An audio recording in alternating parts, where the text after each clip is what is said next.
欢迎来到巴巴娱乐呀频道，请订阅频道，所以大家不要错过当天最热门的新闻。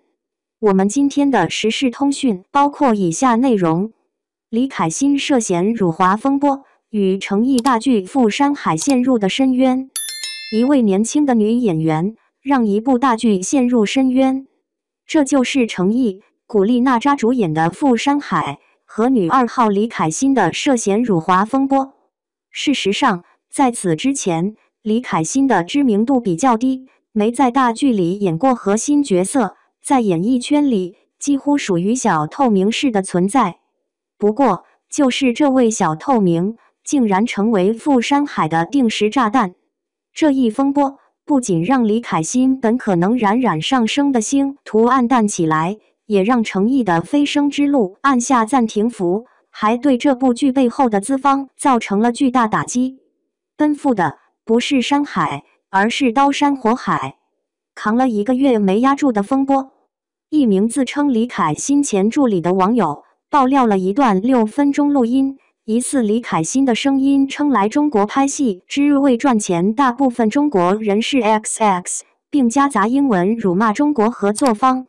录音中的新加坡口音、地域歧视措辞以及提到的新加坡身份细节，被认为与这位女演员背景高度吻合。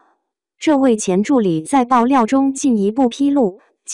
李凯欣多次私下使用人傻钱多等词汇，涉足已婚男演员婚姻，并有暧昧聊天记录曝光，涉及之3当3等情形。早年通过亲属转移收入，涉嫌偷税漏税。这些言论极具挑衅性和侮辱性，被前助理称长期存在两面派行为，一边在中国市场赚取丰厚的收入，一边私下对观众和中国文化表现出轻蔑态度。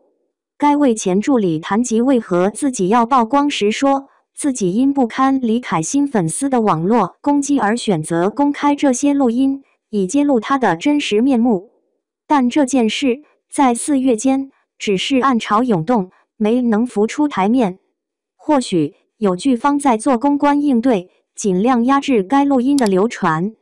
进入之后，热度陡升，逼得李凯欣方面不得不发声回应。下午，在录音爆出的1个月后，李凯欣工作室发声明否认真实性，其本人致歉，并称听到相关录音时候我非常震惊，这绝不是我说的话。压了1个月，还是没能压住。李凯欣的回应无法第一时间给出证据，削弱了驳斥的力道，而在媒体广泛报道之后才发声，也未免太晚，让事态无法控制。舆论的负反馈反映在晚间北京日报官微发文评论此事件，称艺人吃中国饭砸中国锅绝不容忍。欢瑞扶植新花旦梦碎。富山海开拍之初就颇为业界瞩目，这是诚意凭借《莲花楼》大火之后的第1部大剧，因而也是验证他能否扛剧，且视为其升咖到1线绝对顶流的 S+ 项目。李凯欣能出演，靠的是什么？带资进组。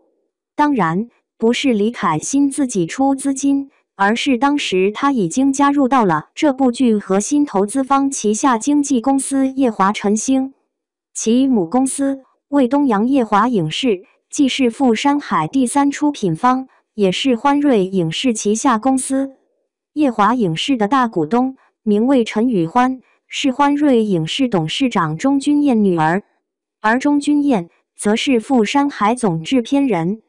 当然，众所周知，诚意又是欢瑞近些年力捧的演员，所以作为旗下艺人，李凯欣必然要出演这部大带小的剧集，已成为欢瑞下一个杨幂、唐嫣或者杨紫。李凯欣出生于祖籍中国台湾，后随家人移居新加坡。他的父亲于鸿荣和母亲全怡凤均为新加坡知名艺人，家庭的艺术氛围为他的演艺之路提供了优势。从小，李凯欣便展现出对表演和音乐的兴趣，并在父母的支持下逐步接触演艺圈。李凯欣迎来了演艺生涯的起点。他受邀参演由香港著名导演许鞍华执导的苹果广告短片《老唱片》，使其初为人知。2016年，李凯欣参演了古装奇幻剧《海上牧云记》，在剧中饰演少年苏雨宁。但之后他星途不顺，几乎没有什么知名角色。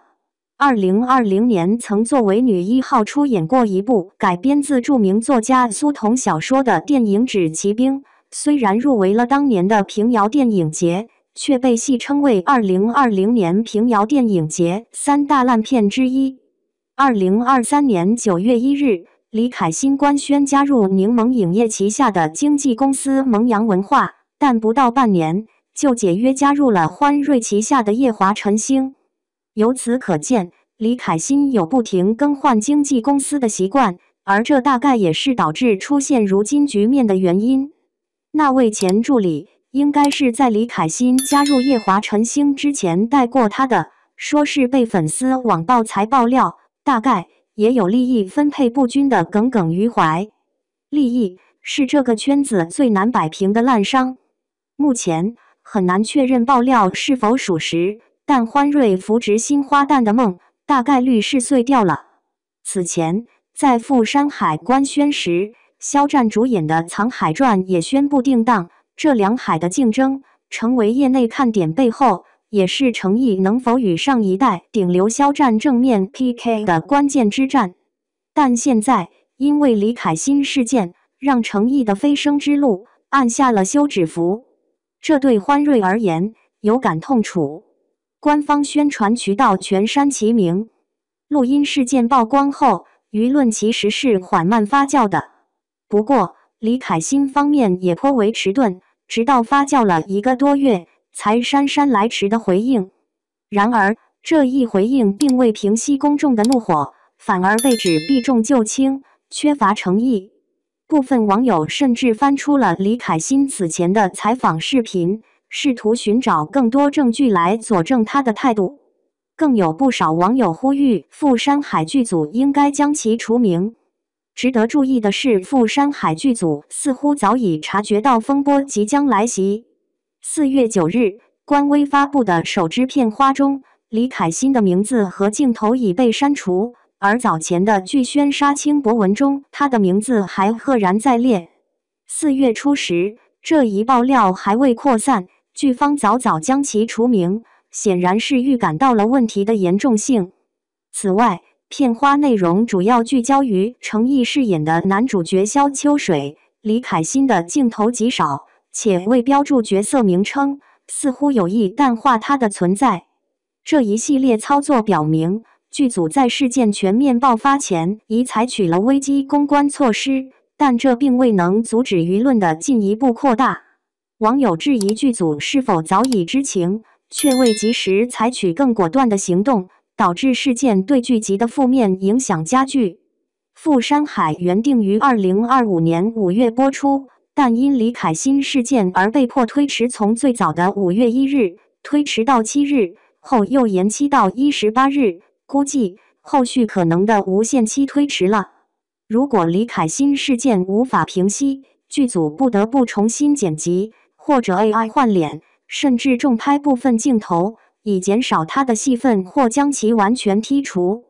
这一调整不仅增加了制作成本，也打乱了原定的宣传和播出计划。推迟播出直接影响了剧集的广告收入和投资回报。据估计，赴山海的制作成本超过2亿元人民币，而事件导致的剪辑、重拍和宣传调整可能带来数千万的额外支出。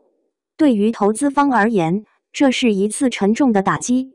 首当其冲的其实还不是一人齐上阵的欢瑞，而是吴奇隆实际掌控的稻草熊娱乐。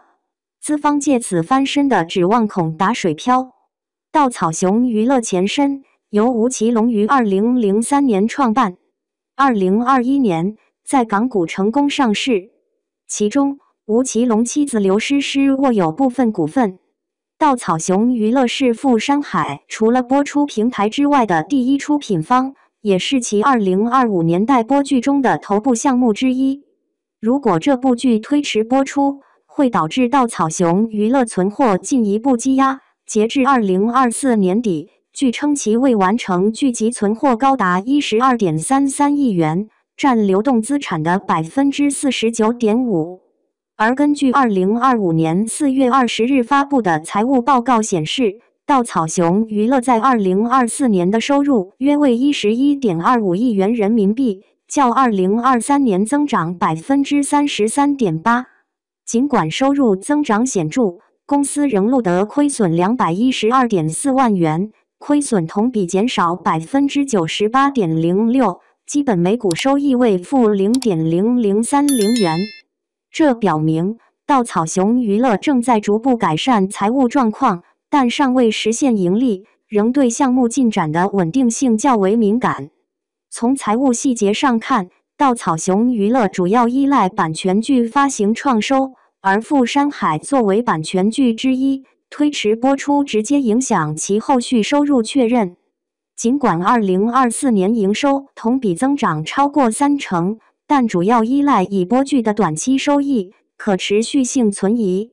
截止到5月12日，稻草熊娱乐市值不足4亿，而在2021年上市初年，市值曾一度狂涨接近100亿元。距离高点4年间，稻草熊娱乐市值蒸发超过90多亿，这也导致刘诗诗的股份从超过10亿价值到现在的不足4000万身家缩水不止20倍。相比稻草熊娱乐，欢瑞在资本市场上同样不好过。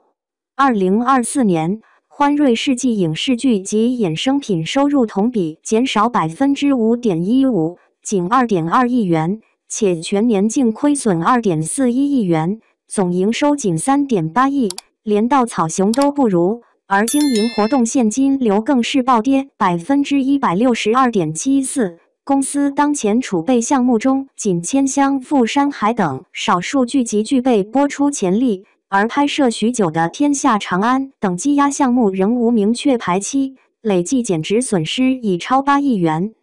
另一方面，其经济收入去年同比增长86.86%至1.64亿元。主要依赖成艺等少数头部艺人，然而过度依赖单一艺人，也导致业务波动风险加剧。这和另一家经纪公司乐华娱乐相似。如果富山海推迟播出，不仅进一步削弱欢瑞影视板块复苏预期，也让旗下最大咖的诚意变得青黄不接，减少经纪业务的营收。而欢瑞世纪的股价更是波动极大。目前市值为稻草熊的10倍35亿，但其最高点市值曾攀升至200多亿元，如今已是暴跌超过160亿。从以上财务状况可知，富山海俨然成为了2大剧集制作公司的救命仙丹，却在此时遭逢变故，以至于翻身无望。富山海命运几何？